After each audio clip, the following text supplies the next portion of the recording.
ও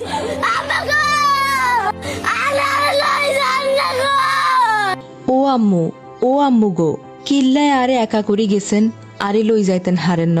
ও আম্মু গো, বারুন না। কুমিল্লার লালমায়ের মায়ের কবরের সামনে দাঁড়িয়ে এভাবে আহাজারি করে কাঁদছিলেন 12 বছরের ছোট্ট সামিয়া।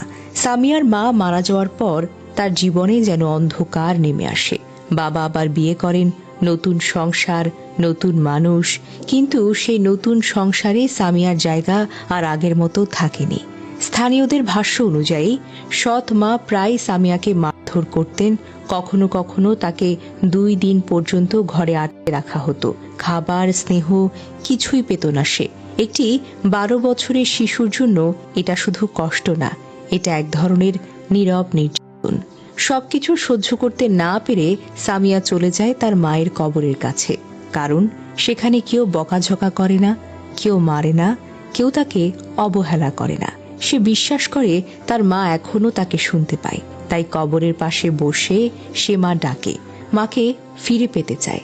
এই দৃশ্যটা কেউ একজন মোবাইলে ধারণ করে সামাজিক যোগাযোগ মাধ্যমে ছড়িয়ে দেয়। মুহূর্তেই ভিডিওটি ভাইরাল, হাজার হাজার মানুষ কেঁদেছে, অনেকেই লিখেছে এই দৃশ্যটুকু সহ্য করার মতো না।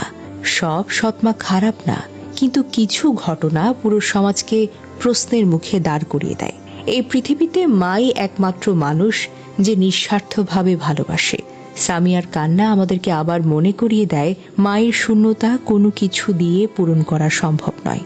এদিকে ভিডিওটি সামাজিক যোগাযোগ মাধ্যম ফেসবুকে ভাইরাল হওয়ার পর ঘটনাটি আমলে নিয়ে দ্রুত ব্যবস্থা নেন লালমাই উপজেলা নির্বাহী কর্মকর্তা ইউএনও উম্মে তাহমিনা মিতু। তিনি বিষয়টি তদন্তের দায়িত্ব দেন বাগমারা দক্ষিণ ইউনিয়ন পরিষদের ভারপ্রাপ্ত চেয়ারম্যান মোহাম্মদ লোকমান হোসেনকে। পরবর্তীতে মঙ্গলবার সকাল 11টায় শিশুটিকে উপজেলা নির্বাহী কর্মকর্তার কার্যালয়ে হাজির করা হয়।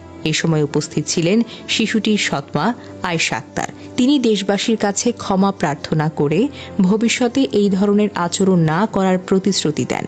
ইউএনও উম্মে তাহমিনা মিতু বলেন, শিশুটির সৎমা আয়েশা আক্তারকে 1 মাসের জন্য সতর্কতামূলক সময় দেওয়া হয়েছে। এই সময়ের মধ্যে যদি পুনরায় এমন কোনো অভিযোগ পাওয়া যায় তাহলে তার বিরুদ্ধে আইনানুগ ব্যবস্থা গ্রহণ করা হবে। প্রশাসনের দ্রুত পদক্ষেপকে ইতিবাচক হিসেবে দেখছেন স্থানীয়রা। একই সঙ্গে শিশুটির নিরাপত্তা ও সুরক্ষা নিশ্চিত করতে সংশ্লিষ্ট কর্তৃপক্ষের ধারাবাহিক নজরদারির দাবি জানিয়েছেন সচেতন মহল। এই ঘটনা শুধু একটি শিশুর না, এটা আমাদের সমাজের আয়না, যেখানে একটি শিশু নিরাপত্তা পায় না, যেখানে ভালোবাসার জায়গায় আসে নির্যাতন। আমাদের দায়িত্ব